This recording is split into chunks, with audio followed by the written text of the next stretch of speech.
This might be the most advanced factory I've ever seen built in vanilla Minecraft. It automatically produces and stores 144 different items from farms all across my world. I'll also be showing you the color factory, which automatically produces colored glass, concrete, candles, and wool, and I've never seen this done in Minecraft before. All my machines and storage systems are packed inside this one massive factory. So today, I'm giving you the full tour and showing you how I transport items from thousands of blocks away back to the factory. And if you enjoy this build, leave a like and let's get into it. First, let me show you what the factory is actually producing. We've got everything from basic building materials to redstone components, food, wood, iron, fireworks, and a whole bunch more. And the best part is, we can produce a lot of these blocks by just AFKing at the factory. Some of these farms have been running for a while now, so the chests are full of different items. We got stone, fireworks, but I will say, we're pretty low right now on dried gas. From some of the raw materials that we farm, we can actually craft these into other blocks. So the sugarcane, I can craft into paper and then later turn that into our fireworks. There are a lot of items you can craft in Minecraft, so I had to make this elaborate auto-crafting room to house a lot of those contraptions. We use item distributors, auto-crafters, and a whole lot of hoppers for this build. I'll put a few links in the description for some tutorials you can follow to make this for yourself. I will say that the autocrafters are not very intuitive. You really have to watch a tutorial to try to figure out how to make more of these complicated blocks. After the items are crafted, they go back through our hopper network and up through the item elevator. So that sugarcane that we input into the system earlier is now crafted into paper and going up to the auto sorter to be stored in the appropriate chest. Let's recap the system again. So we start off with our sugarcane farm, and that sugarcane is then stored into the storage room. We later autocraft that into paper, where that then gets input in the storage room again. Finally, we have our gunpowder farm, and that paper we just created to autocraft that into our fireworks. We reuse the same system to create a lot of other blocks we store in our factory. Moving back to the storage room, I've also created this little potion area where we can store a lot of the materials we'll need to craft different potions. This is very much a work in progress, but I'm excited of how it's turning out. I've also incorporated some pixel art above the storage room so we can see it when we're down below. And my favorite one here is the creeper face. But behind the creeper face, we actually have our creeper farm. This is where we get our gunpowder for our fireworks, and we definitely need a lot of fireworks with our elytra. And I couldn't go without mentioning the unnecessary risk chamber. Some of the creepers will drop down into here, and there's really no reason to have this other than creating some unnecessary risk. Next up is the tree farm. This is a really crucial part of the factory and really the entire server here. I mean, we need wood for almost everything, so I needed a place where I can easily get some oak, birch, and spruce wood. If we wanted a really powerful tree farm, we had to create some bone meal farms. I think I have a total of 5 or 6 of these in the factory now. Next up, I'm going to show you my favorite part of the build. I've genuinely never seen anybody create something like this in Minecraft, even my favorite YouTubers. This is the color factory. Essentially, we have an automatic farm for every single dye there is in Minecraft, other than brown dye or cocoa beans, because you have to manually farm those.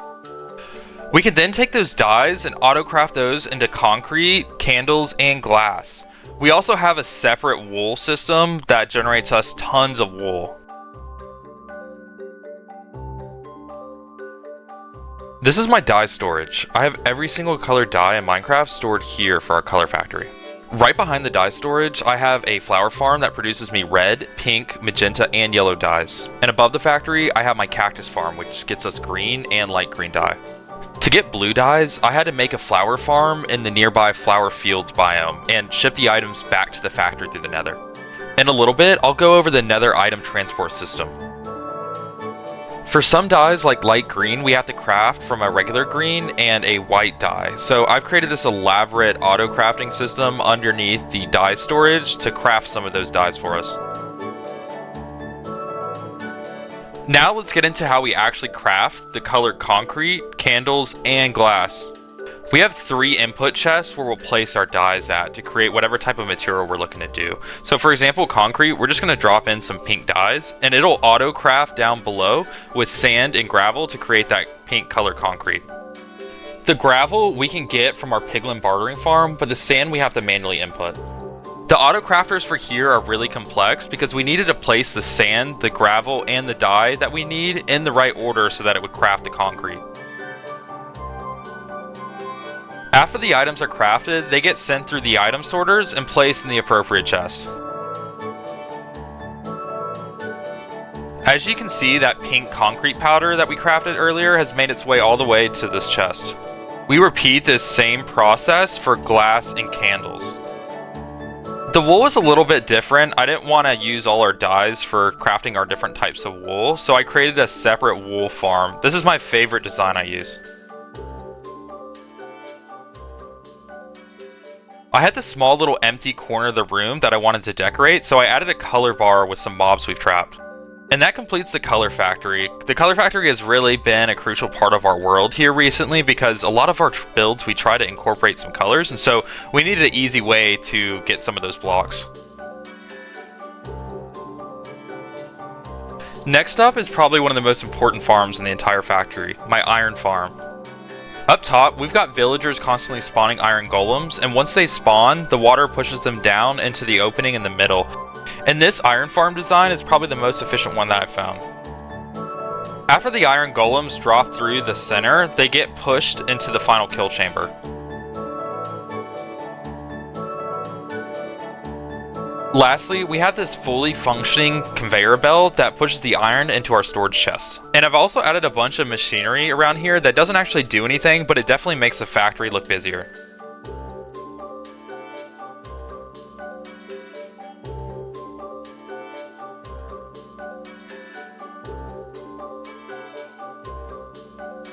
If we keep heading through the factory, things start getting a little more experimental, because back here is my research and development department. I built these containment chambers so we could trap some zombies that we found around the factory. But the zombies are nothing compared to what I originally had behind this door. This was the factory's maximum security containment room, and there's a really good reason why the door says do not enter. Because I actually transported a warden all the way here from an ancient city and managed to trap him inside this room. I thought it was going to be an awesome little detail for the factory until I realized that even through the walls, if he knew I was nearby, he could just blast me with his sonic boom. And for a while, the factory was pretty much unusable, so I had to get rid of him. Moving on to something a little less scary, I decided to move back downstairs to where the factory started. This was basically the original factory floor back when most of the farms were pretty simple. And instead of rebuilding an entirely new factory, I've kept expanding around it so you can see how the factory has grown over time.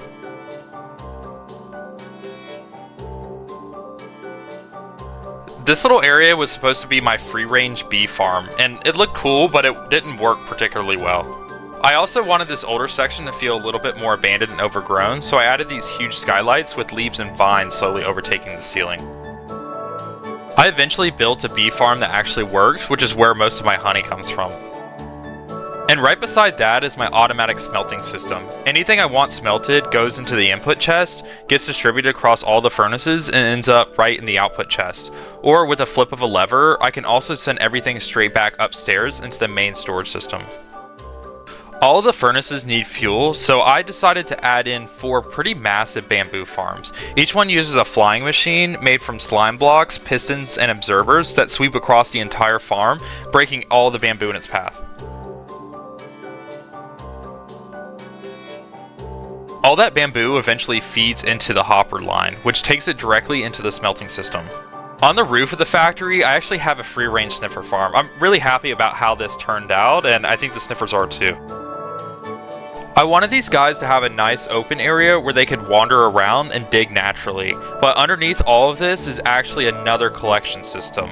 Hopper minecarts constantly travel underneath the floor, picking up the seeds that the sniffers dug up, without me actually having to manually collect them. Underneath the sniffer farm, we actually have our automatic sugarcane farm that we use to craft our fireworks. But not everything this factory produces is actually made here. Some of my biggest farms are spread all across the world, and this nether portal is what connects everything together. Running through the nether is this massive redstone transport system. Because distances are 8 times shorter in the nether, I can use these dropper lines to transport items from farms thousands of blocks away. Items from my gold farm, piglin bartering farm, and witch farm can all be transported back to the factory. The only problem is that none of this works if the chunks aren't loaded. So along the route, I built these chunk loaders which keep everything running even when I'm nowhere nearby.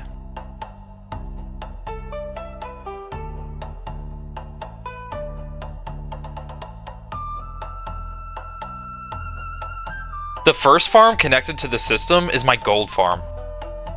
It's a pretty standard design for Minecraft Java Edition, but I just hit one piglin, and then all of them start running after me into this central platform where they fall into a kill chamber. Afterwards, all the items get automatically sorted, and the rotten flesh and gold tools are automatically thrown away, while the nuggets are collected and crafted into gold ingots.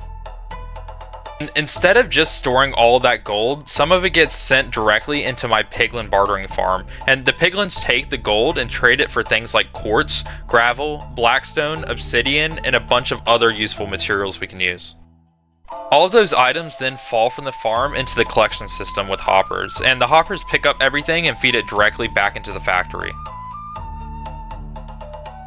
Next up is the Guardian farm, and this was actually made by my friend Evan Steele. His YouTube channel link will be in the description below.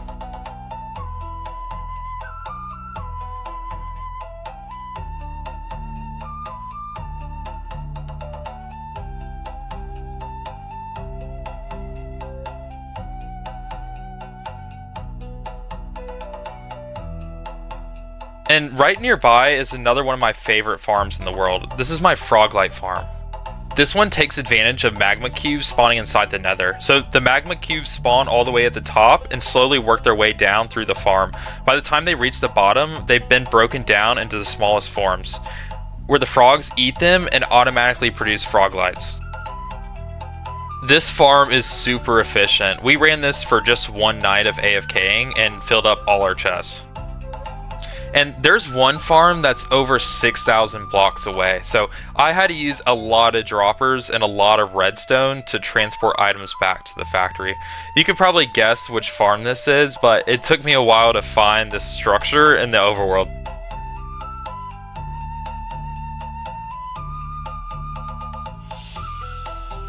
This is my witch farm. It's pretty ugly on the outside, but it's super efficient.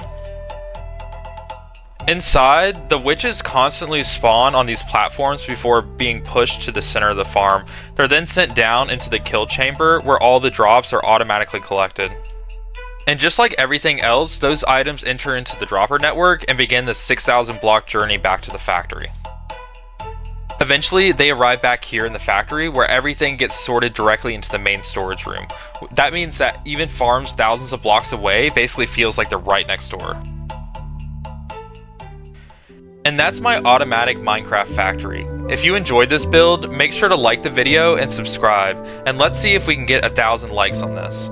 If we do, I'll make another video going much deeper into how the entire factory actually works.